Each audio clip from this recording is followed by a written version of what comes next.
కూర్చుంటే కాలు కదపలేనంటే ఎప్పటికీ రాదుగా ఊహలకో రూపం. బతుకు నీది అనుకుంటే భవిత నీది అనుకుంటే భయపడక వెలిగించే నెత్తురుతో దీపం.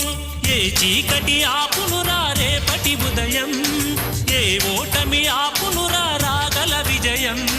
కాలమే నీ పథం, కోరికే నీ రథం, చేయరా సాహసం నీ జయం నిశ్చయం. అనుకుంటే కానిది ఏమున్నది, మనిషి అనుకుంటే కానిది ఏమున్నది.